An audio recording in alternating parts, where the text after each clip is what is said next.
कथेचं शीर्षक आहे निमाची निमा. लेखक आहेत रत्नाकर मतकरी.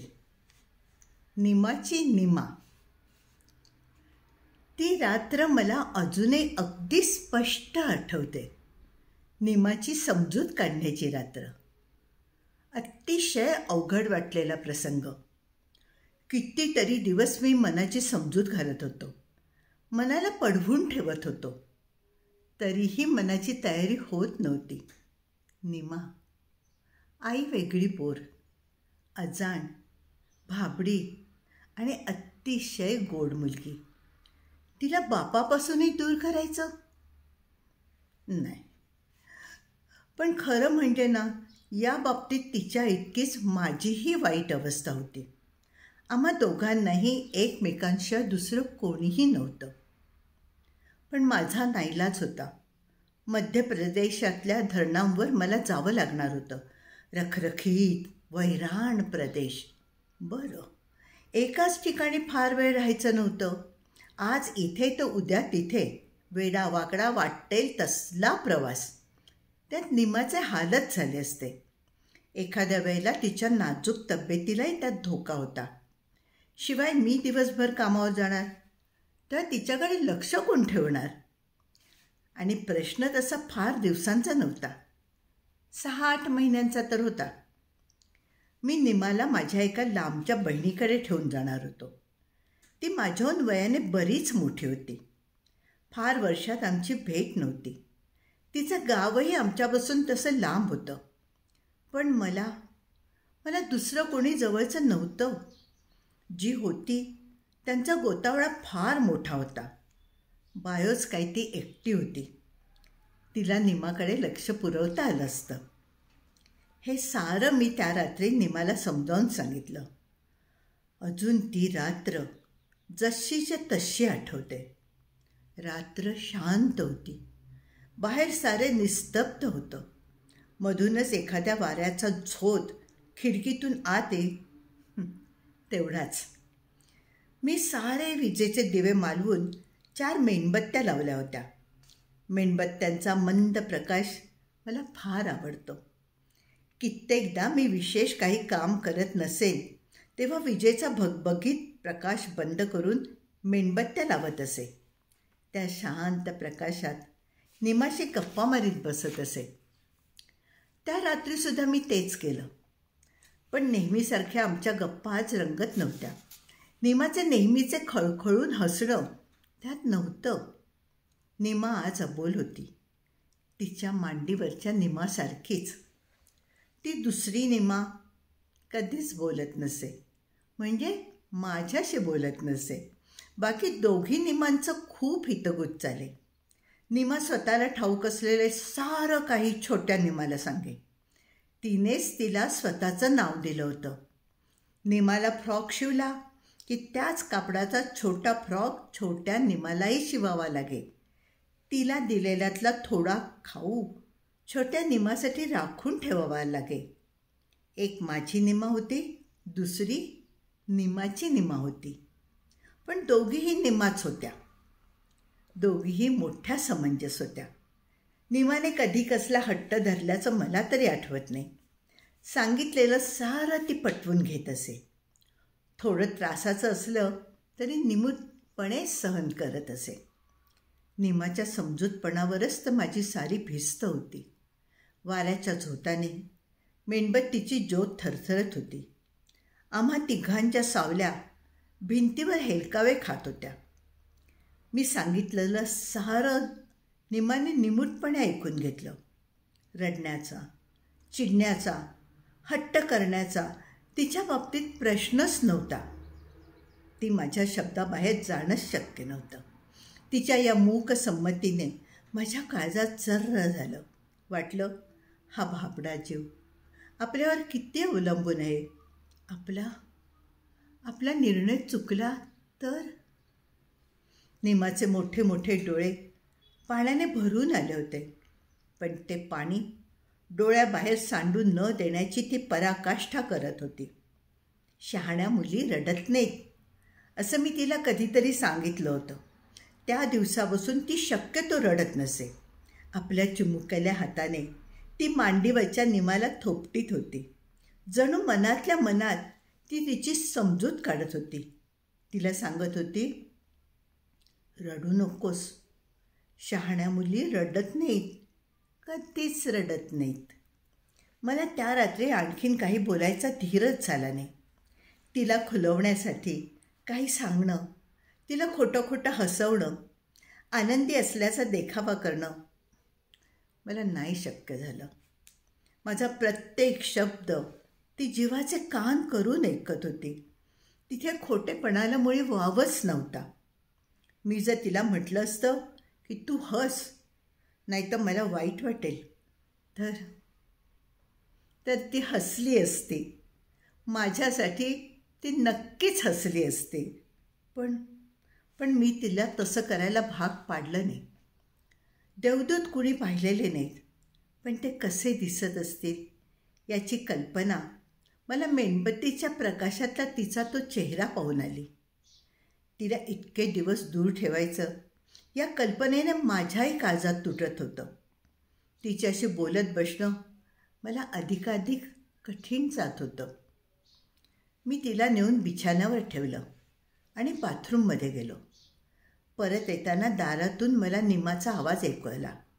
मी दारातच थबकलो. निमा आपल्या निमाला सांगत होती, निमा, पप्पांनी काय सांगितलं ते समजलं ना? आत्तेकडे राहायचं आणि आत्तेला त्रास द्यायचा नाही. काहीही झालं तरी आत्तेचं ऐकायचं आणि रडायचं नाही. कधीच रडायचं नाही. माझ्याने राहावे ना. मी पुढे होऊन निमाला पोटाशी धरलं. बायोच्या घराशी आम्ही पोचलो तेव्हा संध्याकाळ झाली होती. त्या उदास वाण्या प्रकाशात बायोचं घर अतिशय कळाहीन दिसत होतं. खालच्या खोल्यांमध्ये अजून दिवा लागलेला नव्हता आणि माडीवरचा प्रकाश वरच्या 2 खिडक्यांमधून मिचमिचत होता. त्यामुळे ते काळं धूळ एखादा दोन्ही पाय कापलेला कुबडा फटकल मारून बसावा तसं दिसत होतं. आजूबाजूला फारशी जागा पण नव्हती. दारात फड्या निवडुंग लावलेला होता. नंतर बायोने मला सांगितलं की फुलझाडं लावली तर पोरं येऊन त्रास देतात. निवडुंग लावला म्हणजे ढोरंसुद्धा अंगणात यायची धास्ती नाही. शिवाय मेहनत कमीच पडते. त्या दारात पाऊल टाकताच निमा मला अधिकच बिलगली. एका हातात धरलेला माझा हात तिने अधिकच गच्च पकडून ठेवला आणि दुसऱ्या हातातल्या निमावरची पकड घट्ट केली. आम्ही उंबरठ्यात पाऊल टाकताच कुठून तरी अंधारातून बायो पुढे झाली आणि ओटीवर दिवा लावायच्या खटपटीला लागली. बायोला मी खूप वर्षांनी पाहत होतो. तिच्यात फरकही बराच पडला होता. त्यामुळे मी तिला प्रथम तर ओळखलंच नाही. तिची 50शी उलटलेली होती, पण त्याहीपेक्षा ती अधिकच म्हातारी दिसत होती. केसांची चांदी झाली होती, गालफडं बसली होती, त्यामुळे नाक अधिकच बाहेर आलं होतं. बायो धुण्याच्या काठीसारखी लांबच लांब आणि तशीच वाळकुडी होती. आता तर तिची सगळी चामडी सुरकतली होती आणि हाडं दिसायला लागली होती. निमाला पाहताच ती करून हसली आणि आपले लांब हात नाचवत मला म्हणाली, छान आहे हो तुझी मुलगी, छान आहे, काही काळजी करू नकोस, मी घेईन हिला ठेवून. बरं झालं आणलीस, आयताच विरंगुळा झाला, मी अशी एकटी, मला तरी दुसरं कोण आहे. तिच्या हसण्यासारखी निमाने शहारल्यासारखं केलं आणि आपल्या निमाला छातीशी घट्ट धरलं. बायोने निमाला एक चुरमुऱ्याचा लाडू वाटीत घालून दिला आणि ती निमाला म्हणाली, जा हो, बाहेर खात बस, जा. निमा लाडवाची वाटी घेऊन बाहेर गेली. आम्ही बोलत बसलो. पण पुन्हा बाहेर येऊन पाहतो तो निमा लाडू स्वतः खायचा सोडून आपल्या निमालाच भरवत होती. ते पाहून बायो पुन्हा कॅक करून हसली. मी म्हटलं, फार आहे तिला त्या बाहुलीचं. सगळं काही तिला स्वतःसारखं करते. शहाणी माझी बाळती असं म्हणून बायेने तिला जवळ घेतलं आणि तिच्या गालाचा मुका घेतला. निमाने किंचित हिसडा दिल्यासारखं केलं. पाहिलंस ना निमा, घर पाहिलंस किती मोठं आहे. मी तिला खुलवण्याचा प्रयत्न केला. खेळायला किती मज्जा येईल, हो की नाही? खेळायला? निमा अगदी सहजपणे म्हणाली. पण खेळायला इथे मुलं कुठे आहेत? तिच्या त्या प्रश्नाने मला तर सारं घर अंगावर आल्यासारखं झालं. त्याची ती करकर वाजणारी दारं, त्या रुंद दगडी पायऱ्या, भिंतीवर चढलेलं ते शेवाळ आणि भुंग्यांनी पोखरलेले जाडजूड लाकडी खांब, आपल्याच पायाच्या चाहुलीने घाबरविणारा तो माडीचा जिना आणि या सगळ्याला व्यापून राहिलेला तो काळोख, दिव्यालाही लाजवणारा तो काळोख. अगं, कशाला हवीत तुला मुलं? तू आणि मी दोघी आहोत ना, मग बस झालं. कशी खेळवते बघ तुला मी. चल निमा, घरात चल. काळोखात बाहेर नको बसू, असं तिला सांगून मी वळलो. वळताना मला एक चमत्कारिक गोष्ट दिसली. निमा आपल्या निमाच्या गालाला चावत होती. काय ग निमा? मी आश्चर्याने विचारलं. काही नाही, पप्पी घेते मी तिची, निमा म्हणाली. त्या रात्री मी निमाला कुशीत घेऊन निजलो. सकाळ होताच मी निमाचा निरोप घेतला. पोरीची काही काळजी करू नको हो, असं मला बायोने पुन्हा पुन्हा बजावलं. मला वरचेवर पत्र टाकून तिची खुशाली कळवण्याचं आश्वासनही दिलं. त्या निवडुंगाच्या फडातून मी बाहेर पडलो आणि रस्त्याने चालू लागलो. दारात उभ्या राहून दोघीही हात हलवून मला निरोप देत होत्या. निमा आणि तिची छोटी निमा. छोट्या निमाचा कापडी हात एका हातात धरून मोठी निमाच हलवीत होती. मी नजरेआड होईपर्यंत निमाने डोळ्यातून पाणी काढलं नाही, मला वाईट वाटेल म्हणून. पण माझी खात्री आहे, मी दिसेनासा होताच ती एखाद्या अंधाऱ्या खोलीत कोपऱ्यात जाऊन हमशी रडली असेल. रडता रडता तिने निमाची समजूत घातली असेल.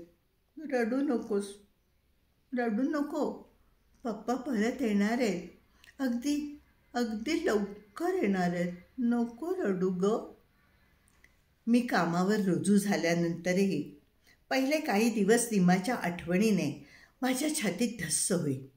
बायोच्या त्या उदास वाण्या काळोख्या घरात आपण निमाला ठेवून आलो, हे बरं झालं की वाईट? अशा विचाराने अधूनमधून मला काही सुचेनाच होई. पण लवकरच माझं मन स्थिरावलं. एकतर कामावरचे वातावरणच इतकं रुक्ष आणि वेगळं होतं की हळवे पडायला तिथे वावच नव्हता. शिवाय कामही रगड होतं.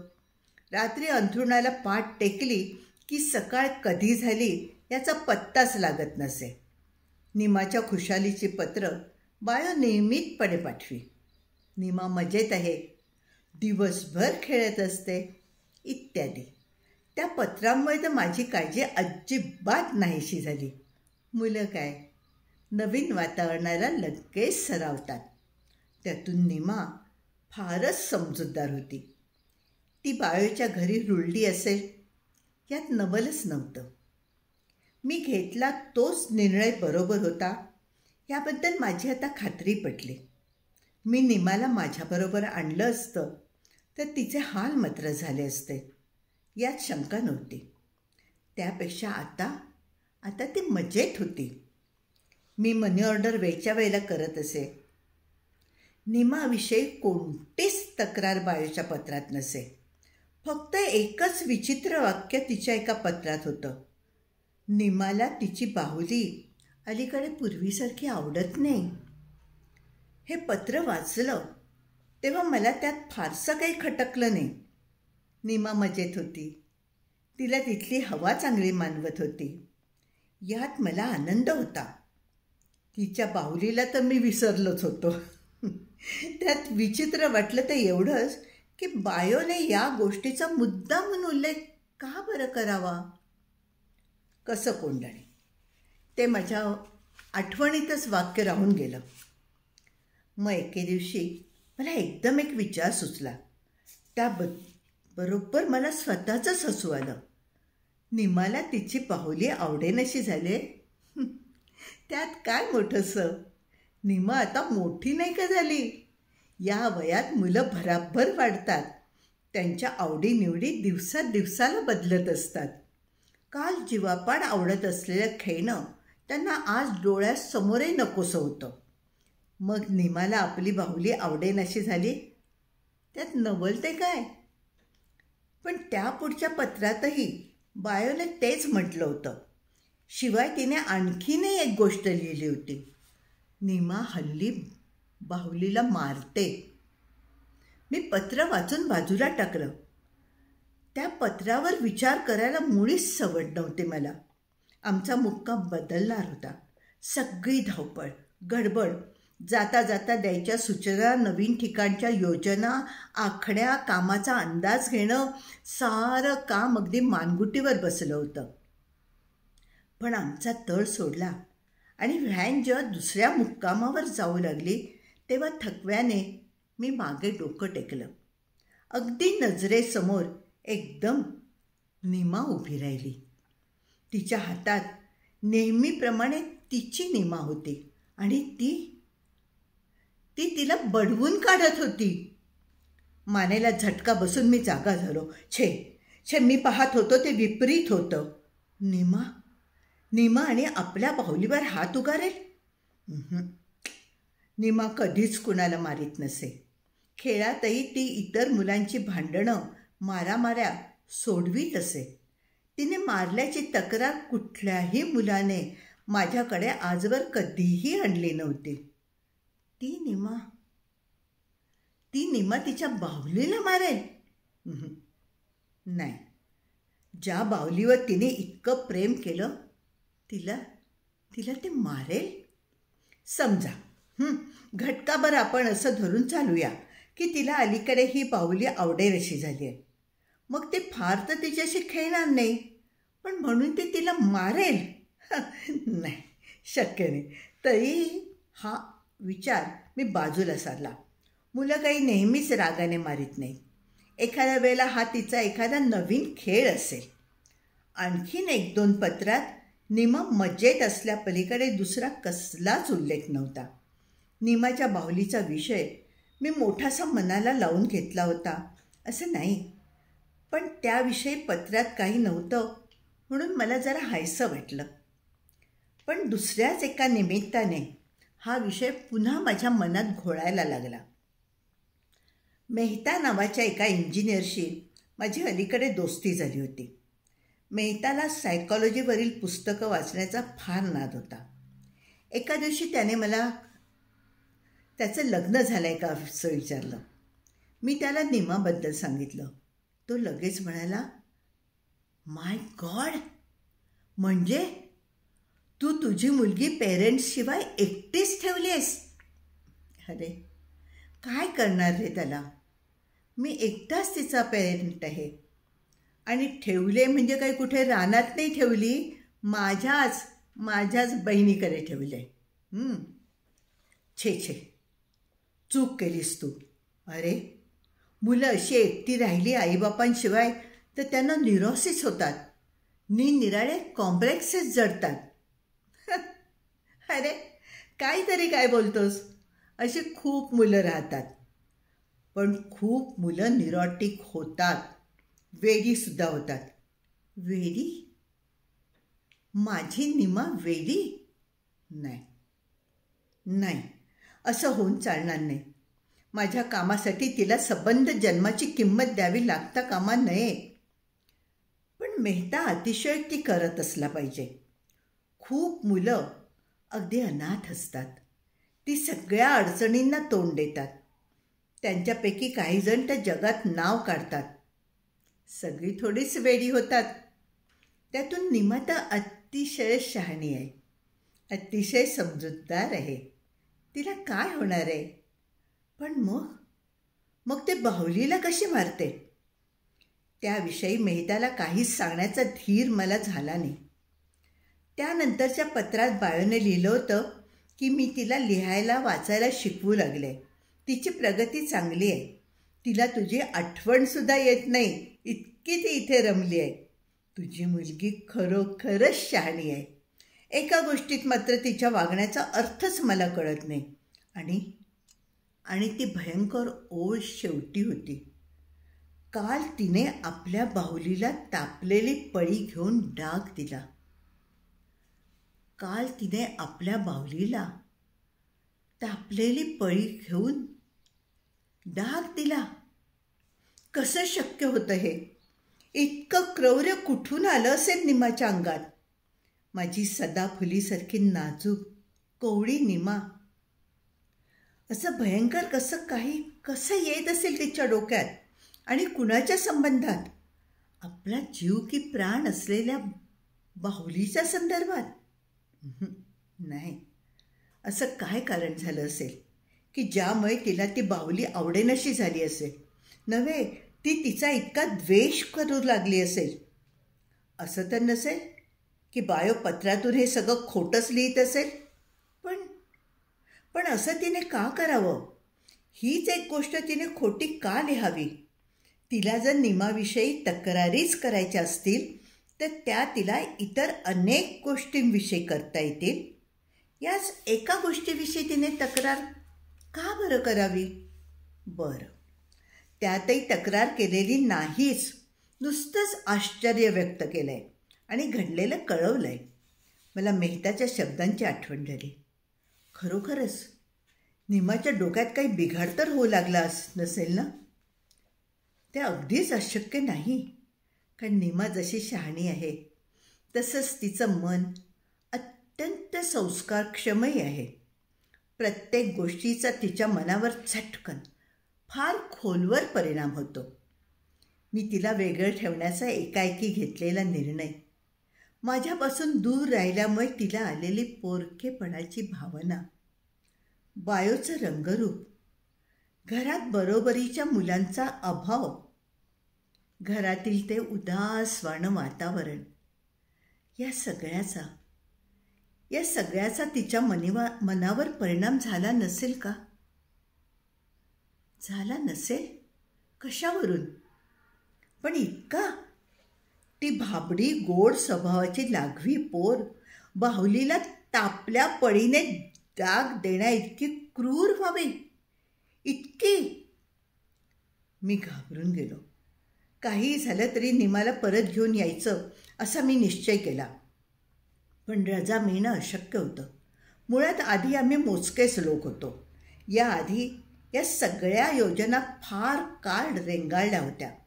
तेव्हा आता ठराविक मुदतीत त्या पुऱ्या करण्यासाठी कामाची एकच झुंबड उडाली होती.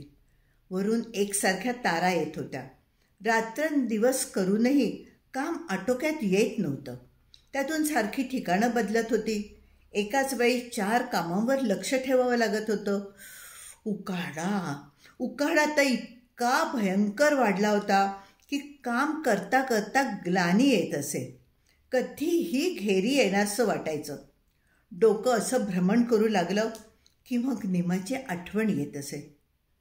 काय झालं असेल निमाला? बायोच्या पत्राची मी चातकासारखी वाट पाहत असे. त्यातून ती कधी गहाळ होत, कधी मुक्काम बदलल्यामुळे उशिरा येऊन पोचत. पण एके दिवशी निमाचंच पत्र आलं. पत्र म्हणजे काय? बायोच्याच पत्रात एक चिठ्ठी होती. त्या चिठ्ठीत वेड्या वाकड्या अक्षरात 4 ओळी होत्या. ऱ्हस्व दीर्घाचा विधी निषेध नव्हता. 4 ओळीत मिळून एवढंच लिहिलेलं होतं. पप्पा तुम्ही लवकर या. मी खुशाल आहे. माझी निमा मरणार आहे. या शेवटच्या वाक्याने मी थिजून गेलो. मी खुशाल आहे हे जितक्या शांतपणे लिहिलेलं होतं तितक्या स्वस्थपणे तिने तिची बाहुली मरणार असल्याची बातमी दिली होती. मला काही अर्थ लागेना. मला लवकर बोलावण्याचा या गोष्टीशी संबंध असेल का, की ते सहजपणे लिहिलं असेल? बरं, सोबतच्या बायोच्या पत्रात तर याचा काहीही खुलासा नव्हता. याचा अर्थ काय समजायचा? निमा खरोखरच भ्रमिष्ट झाली असेल का?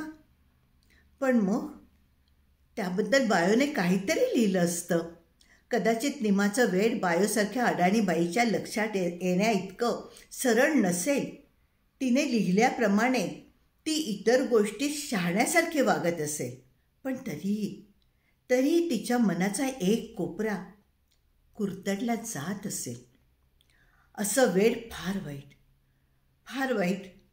त्यातून काहीतरी निष्पन्न होण्याचा संभव आहे. बाहुली मरणार आहे. निमाच्या मनात बाहुलीला ठार मारण्याचे विचार तर नसतील. जी मुलगी बाहुलीला मारू शकते ती एखाद्या वेळेला जिवंत माणसावरती शस्त्र. ती बायोला तर काही करणार नसेल. किंवा स्वतःला. बापरे, माझ्या मनातील कोलाहल थांबेना. आत्ताच्या आत्ता जाऊन या प्रकारामागील रहस्य उलगडलं पाहिजे असं वाटू लागलं. मी भराभर रजेचा अर्ज लिहिला. तो घेऊन मी स्वतःच आमच्या वरिष्ठांकडे गेलो. त्यांनी तो वाचला. ते मला म्हणाले, यावेळेला तुम्ही रजेवर जाताय. परिस्थिती किती आणीबाणीची आहे याची कल्पना आहे ना तुम्हाला? आणि माझी परिस्थिती? तुम्हाला काही करून वेळ मारून नेता येईल, पण माझी मुलगी, मला तिच्याशिवाय या जगात कोणी नाही आहे. तिचं काही बरं वाईट झालं तर कोण तिला परत आणेल? मी अर्थात फक्त एवढंच म्हटलं की मला परिस्थितीची कल्पना आहे. आणि तरीही तुम्ही रजा मागताय? हो, माझी मुलगी आजारी आहे. मला गेलंच पाहिजे. तुम्हाला कल्पना आहे, प्रोजेक्ट अर्धवट सोडून गेल्याबद्दल आम्ही तुम्हाला कामावरून काढू शकतो. माझा नाईलाज आहे. मला गेलंच पाहिजे. माझ्या या उत्तराने ते चमकले. माझी गरजही त्यांच्या ध्यानात आली असावी. माझी रजा मंजूर झाली. दुसऱ्या दिवशी सकाळची गाडी होती. संध्याकाळी मला मेहता भेटला. मी त्याला माझा निर्णय सांगितला. त्याने माझं अभिनंदन केलं. बेस्ट लक असंही म्हणाला. रात्रभर मला झोप आली नाही. नाना चमत्कारिक स्वप्न पडत होती. विचित्र भास होत होते.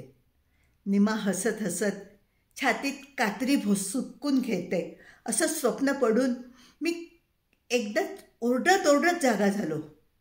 एकदा मी तिचा देह हातावर घेऊन स्मशानातून चाललोय असं मला दिसलं. सगळे मलाच खुनी म्हणतायत असा भास तर एकसारखा होत होता.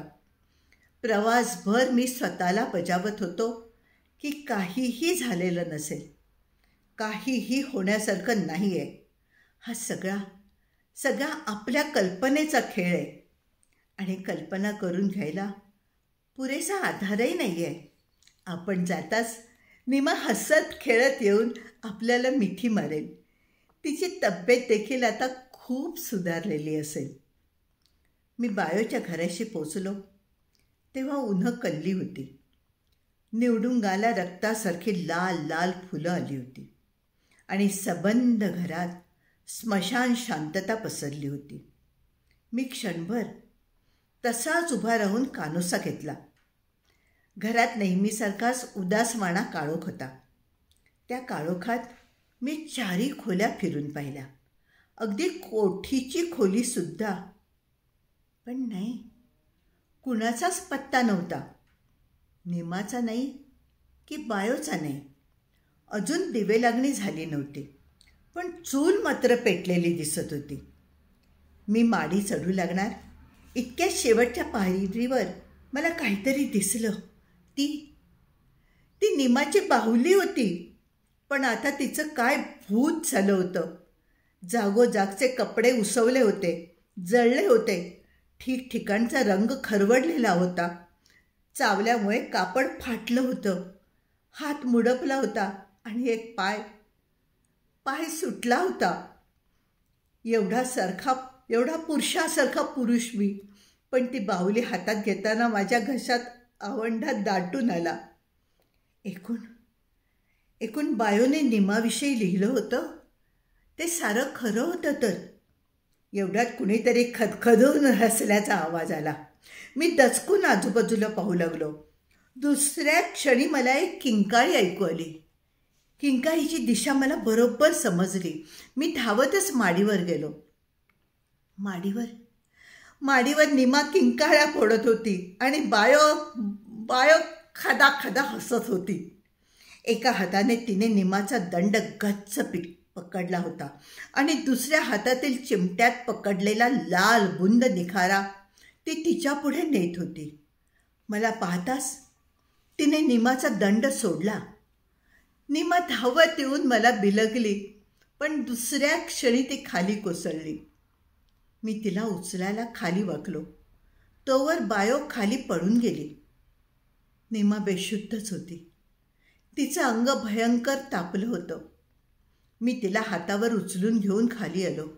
बायो बायो बायो, मी 2-3दा हाका मारल्या. हाका घरभर घुमल्या, पण बायो घरातच नव्हती. तिच्यावर घालवायला मला आता वेळ नव्हता. मी बाहेर आलो. रस्त्यावर मला टांगा मिळाला. जमेल तेवढा लवकर तो सरकारी इस्पितळाकडे पिटाळायला सांगितलं. रात्रीपर्यंत निमा शुद्धीवर आली. मेंदूवर जबरदस्त ताण पडल्याने तिला ताप आला होता असं डॉक्टर म्हणाले, आणि हा ताण वाढला असता तर ती जिवंतही राहिली नसती. तिच्या अंगावरच्या भाजल्याच्या मारल्याच्या सगळ्या जखमा पाहताना मला एकसारखी तिच्या बाहुलीची आठवण येत होती. शुद्धीवर येताच तिने पहिला प्रश्न केला, माझी निमा कुठे? जिवंत आहे की मेली? मी तिला म्हटलं, आहे ग, आहे ती. अगं बाहुली कशी मरेल? निमा म्हणाली, अहो तिला ताप येतो हल्ली. मी तिची समजूत काढली. नाही निमा, आता मी आलोय ना, आता काही होणार नाही. सगळं काही ठीक होईल. पप्पा, माझी निमा ना इतकी शहाणी आहे, माहिती आहे तुम्हाला? निमा म्हणाली. तिला इतकं मारलं, इतकं भाजलं, तिचा हात मुडपला, तरी देखील ती एकदा सुद्धा रडली नाही. सरकारी डॉक्टरांनी परस्पर पोलिसात वर्दी दिल्यामुळे बायोला अटक झाली. घरामागच्या रानात ती खदखदा हसत बसलेली सापडली. पण स्वतःला मूलबाळ नसल्यामुळे तिच्या मेंदूवर परिणाम झाला आहे आणि विकृतीतच तिने निमाचा छळ केला असा निर्णय डॉक्टरांनी दिल्यावरून तिला शिक्षा न करता उपचारासाठी वेड्याच्या इस्पितळामध्ये पाठवण्यात आलं. बायोच्या पत्रात निमाचा बाहुली म्हणून जो उल्लेख असेल त्यामुळे माझी दिशाभूल झाली. निमाच्या लेखी ती नुसती बाहुली नव्हती, तर ती निमाच होती आणि स्वतःला जसं वागवलं जाईल तसंच ती आपल्या निमाला वागवीत असे. ही तिची सवय माझ्या ध्यानात आली असती तर मला केव्हाच या सगळ्या प्रकारचा अर्थ लागला असता. तिने बाहुलीचा केलेला छळ द्वेषापोटी नव्हता, उलट तिला मनाविरुद्ध पार पाडावं लागलेलं ते एक कटू सत्य होतं. ही गोष्ट माझ्या लक्षात आली असती तर खरंच ती यावी असा आणखीन एक प्रसंग घडला. आजारातून बरी झाल्यानंतर निमा आपल्या फाटक्या तुटक्या निमालाच कुशीत घेऊन निजत असे. एके दिवशी तिला चकित करायचं ठरवून मी एक नवीन बाहुली विकत आणून ती सकाळी तिच्या कुशीत ठेवली. उठल्याबरोबर निमाने किंकाळी फोडली, माझी निमा गेली, माझी निमा. मी म्हटलं, अगं ही काय आहे? निमा म्हणाली, ही नाही माझी निमा, ही तर बाहुली आहे. मी म्हटलं, अगं ती निमा कशाला तुला हवी आहे आता, फाटकी तुटकी? यावर निमा म्हणाली, काय झालं फाटकी तुटकी असली तर? तुम्ही मला आत्तेकडे घेऊन आलात तेव्हा मी नव्हते का आजारी? मी निरुत्तर झालो, काही बोलू शकलो नाही.